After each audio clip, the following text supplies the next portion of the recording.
बिना भेदभाव के सबको दी गई। लेकिन आज जो प्रश्न मैं आपसे करने वाला हूं वह प्रश्न वही यक्ष प्रश्न है जो कभी यक्ष ने धर्मराज युधिष्ठिर से किए थे, और उस समय उन्होंने जो प्रश्न किए थे वो तो 100 थे, लेकिन मैं केवल 10 प्रश्न पूछना चाहता हूं। और आप पूछिए, ये सपा बसपा कांग्रेस के प्रत्याशियों से प्रश्न पूछिए, ये प्रश्न इसलिए पूछिए और उनसे बोलिए कि कांग्रेस सपा बसपा को देश के अंदर, कांग्रेस को लगभग 60 से 65 वर्षों तक शासन करने का अवसर प्राप्त हुआ था। समाजवादी पार्टी और बहुजन समाजवादी पार्टी को प्रदेश के अंदर 3-3, 4-4 बार सत्ता में आने का अवसर प्राप्त हुआ था। इन्होंने प्रदेश और देश के सामने क्या समस्याएं खड़ी की थी, और इसीलिए मैं आपसे पूछता हूं कि देश के सामने पहचान का संकट करने का दोषी कौन है? देश के सामने सुरक्षा का संकट पैदा करने वाले कौन दोषी हैं? देश को विकास से वंचित करने के दोषी कौन? देश में भूखमरी से हुई मौतों का दोषी कौन? देश में अन्नदाता किसानों की मौत का जिम्मेदार कौन? जो आत्महत्या कांग्रेस की सरकार में अन्नदाता किसान करता था, इसका दोषी कौन है? सपा बसपा और कांग्रेस की सरकार में तुष्टीकरण की नीति, घातक नीति के कारण हुए दंगे, निर्दोष लोगों की मौतें और व्यापारियों को हुए नुकसान का दोषी कौन? भ्रष्टाचार की भीषण समस्या के कारण भारत का विकास जो बाधित हुआ, इसका दोषी कौन? पलायन और बेरोजगारी की समस्या के कारण 2014 के पहले जिन नौजवानों ने पलायन किया था, उनके जीवन के साथ खिलवाड़ हुआ था, इसका दोषी कौन है? बिजली और पानी से जनता जनार्दन को वंचित करने वाले कौन वे लोग हैं? क्या कांग्रेस इसका जवाब दे पाएगी? उसका दोषी कौन है? और अंत में बहनों और भाइयों, जो 10वां प्रश्न है वो ये कि इतने दशकों तक शासन करने के बाद भी कांग्रेस सपा बसपा आपकी आस्था के साथ खिलवाड़ करती रही, इसका दोषी कौन है? बहनों और भाइयों, ये वही कांग्रेस है, ये वही सपा है, ये वही बसपा है। जब सत्ता में आए थे तब कहते थे, कांग्रेस के लोग कहते थे राम हुए ही नहीं, समाजवादी पार्टी के लोग कहते थे कि अयोध्या में परिवादी पर नहीं मर सकता। आखिर आज सत्ता से वंचित हुए, अब कैसे तड़प रहे हैं लोग? जैसे बिन पानी मछली तड़पती है।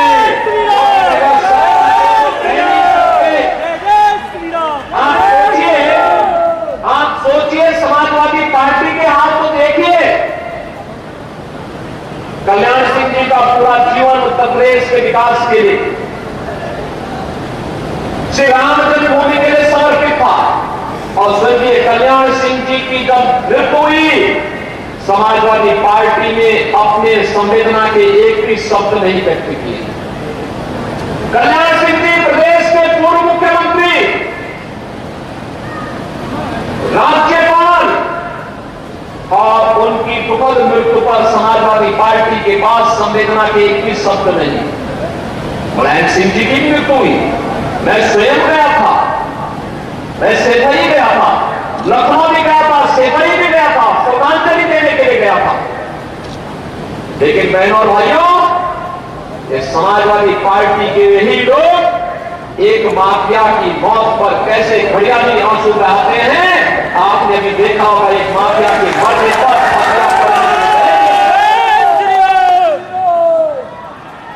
जो लोग के मरने पर संवेदना न व्यक्त कर सकते हो और माफिया के मरने पर फतिया पढ़ते हो, क्या उनको सत्ता में आने का उनको सत्ता में आने का अधिकार है क्या? ये लोग जाति का सहारा लेंगे, लेकिन परिवार तक सीमित हो जाएंगे। आपने देखा होगा समाजवादी पार्टी ने एक ही परिवार के सब लोगों को टिकट दिया, अपने ही परिवार के सब लोग, परिवार के बाहर कोई नहीं, परिवार के बाहर सोच ही नहीं है, जाति का सहारा देंगे। लेकिन बहनों और भाइयों, घूम फिर करके परिवार में आएंगे।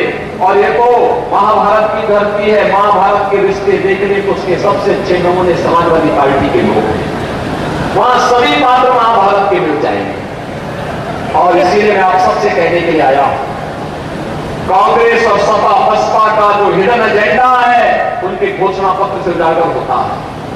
वे फिर से प्रदेश को, देश को दंगों की आग में झोंकना चाहते हैं, भारत का विभाजन की आधारशिला रखना चाहते हैं। मेरठ के बाद भारतीय जनता पार्टी की सरकारों ने सुरक्षा का, निवेश का, रोजगार का जो बेहतर माहौल बनाया है, इसमें बैरियर बनकर के लोग आए हैं। हमें देश के विकास में किसी को बैरियर नहीं बनने देना चाहिए।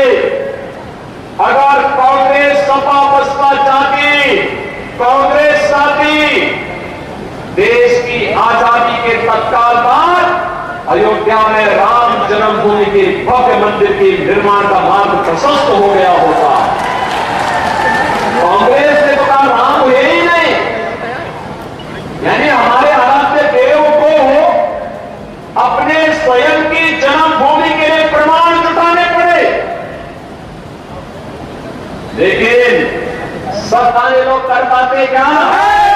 नक्सलवाद की समस्या का समाधान लोग कर पाते क्या?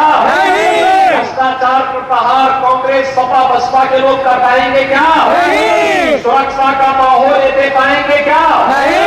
और माफिया से निपटने का काम ये लोग कर पाएंगे क्या? माफिया और दंगाइयों को अपने गले का हार बना करके घूमते थे।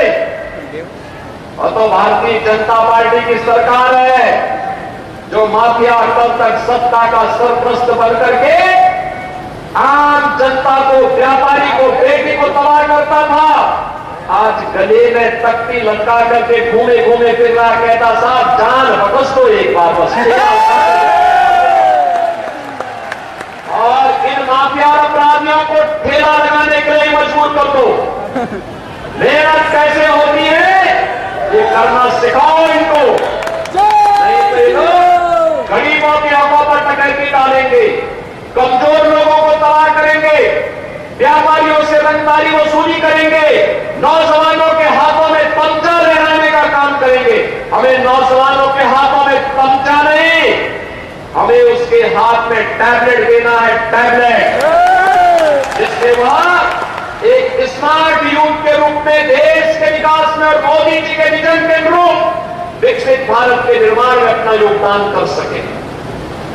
हमें व्यापारी से रंगदारी वसूली करने वाले लोग नहीं चाहिए, व्यापारी को स्वनिधि देने वाली सरकार चाहिए, स्वनिधि का तोहफा देने वाली सरकार चाहिए।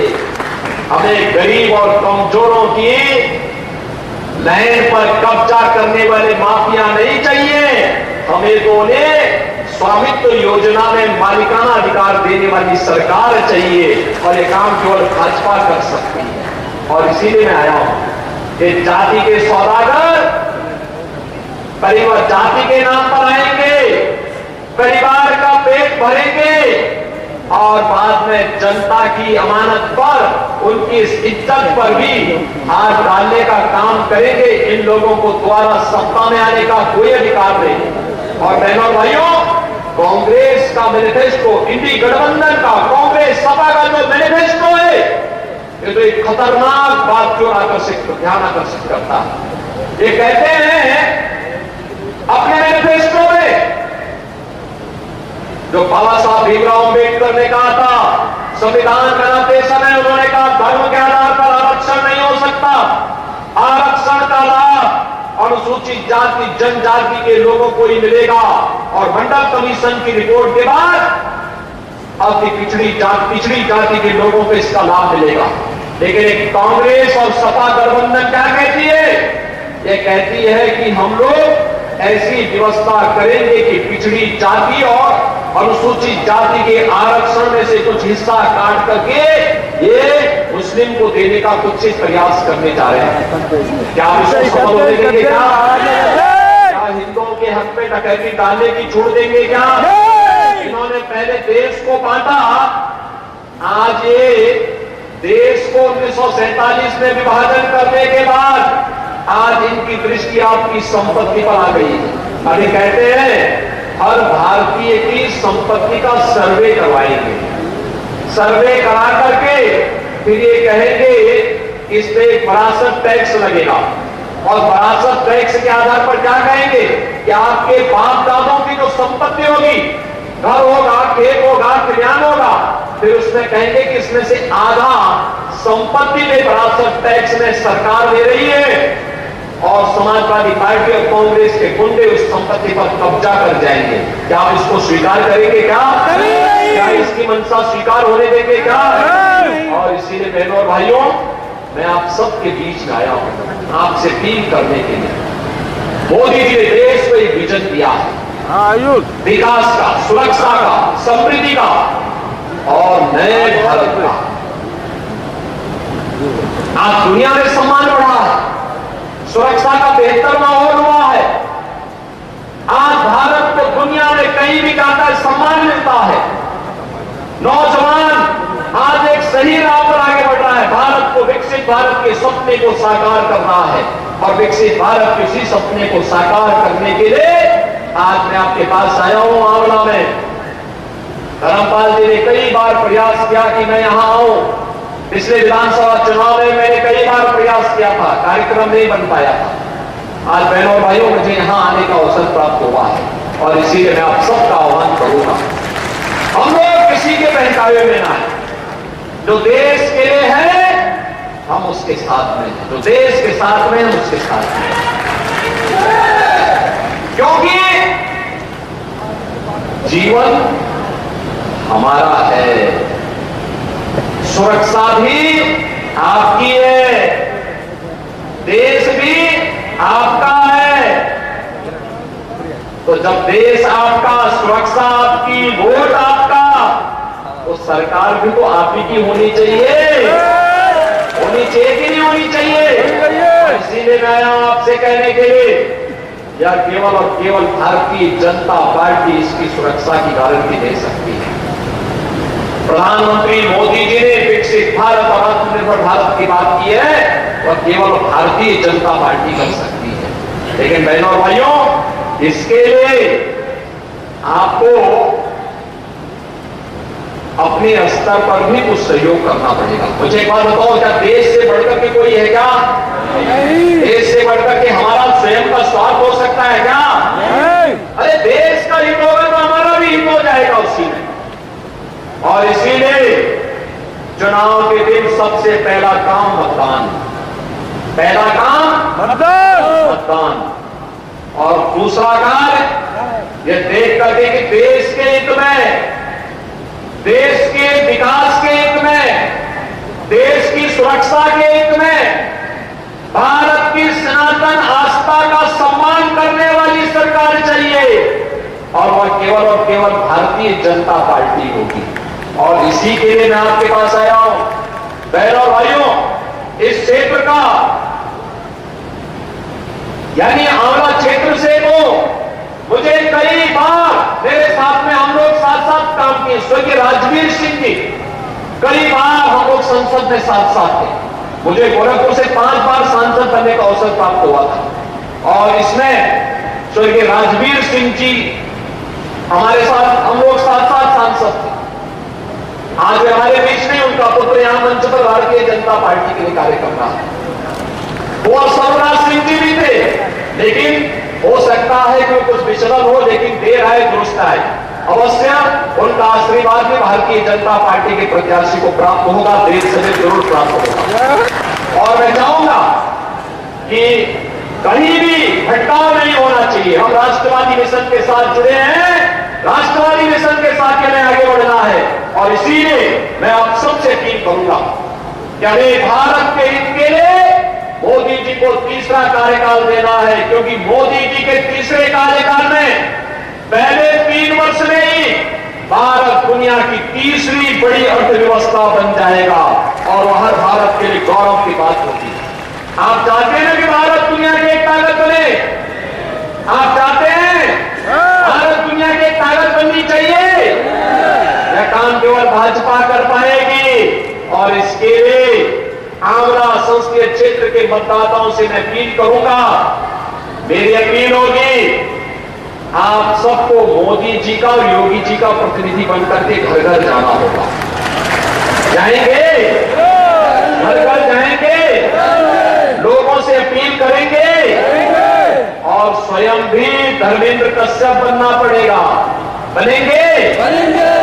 घर घर जाकर के जनता जनार्दन से अपील करनी है और एक ही अपील करनी है और वो अपील ये करनी है कि धर्मेंद्र कश्यप को रामायण काल के संबंधों को निभाने के लिए आया है। जब प्रभु राम की नैया को पार करने के लिए केवट आया था, उसी केवट के प्रतिनिधि के रूप में वह आपके बीच आया है।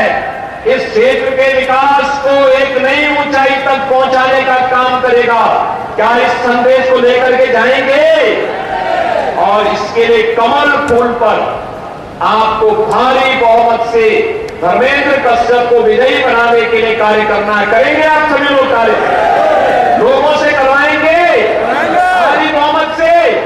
तो मेरे साथ बोलेंगे भारत माता की, भारत माता की, भारत माता की।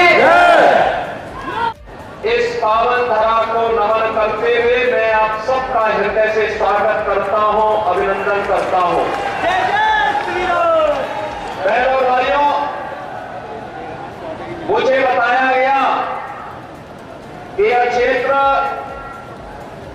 पौराणिक पांचाल देश की राजधानी के रूप में भी प्रसिद्ध रही है और साथ साथ यही वह क्षेत्र है जहां अज्ञातवास के दौरान 5 पांडवों से यक्ष ने प्रश्न किए थे और उन प्रश्नों का उत्तर धर्मराज युधिष्ठिर ने दिया था। और यहाँ के बारे में मुझे बताया गया है कि यहाँ का मरोना धाम जो श्याम खाटू की कृपा का धाम बन चुका है, उस धाम में पूर्णिमा के दिन लाखों की संख्या में श्रद्धालु आकर के अपनी मनोकामनाओं की पूर्ति करते हैं। यहाँ के सभी पवित्र तीर्थ स्थलों, मंदिरों, पूज्य संतों को नमन करते हुए आप सभी से मैं जो प्रश्न कभी यक्ष ने बहनों और भाइयों युधिष्ठिर से किए थे, पांडवों से किए थे, वही प्रश्न आज मैं आप सबके सामने दोहराना चाहता हूं। बहनों और भाइयों, लोकसभा का चुनाव चल रहा है। तीसरे चरण के लिए चुनाव प्रक्रिया में हम आगे बढ़ चुके हैं। 2 चरणों के चुनाव संपन्न हो चुके हैं। 191 सीटों पर चुनाव अब तक हुए हैं और 191 सीटों के चुनाव के रुझान बताते हैं कि पूरे देश के अंदर एक ही स्वर गूंज रहा है और वह स्वर है कि फिर एक बार मोदी सरकार, फिर एक बार मोदी सरकार, फिर एक बार मोदी सरकार, मोदी सरकार। बहनों भाइयों, मोदी सरकार के स्वर क्यों गूंज रहे हैं?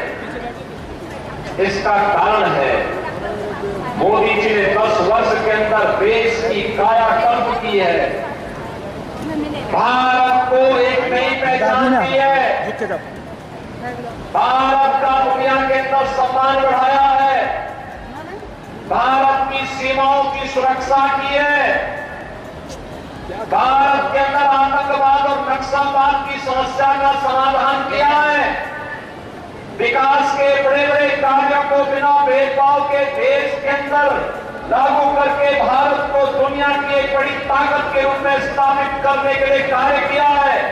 और गरीब कल्याणकारी योजनाओं का लाभ बिना भेदभाव के गांव, गरीब, किसान, नौजवान, महिलाएं और समाज के सभी तबके को उपलब्ध करवाने का काम किया है।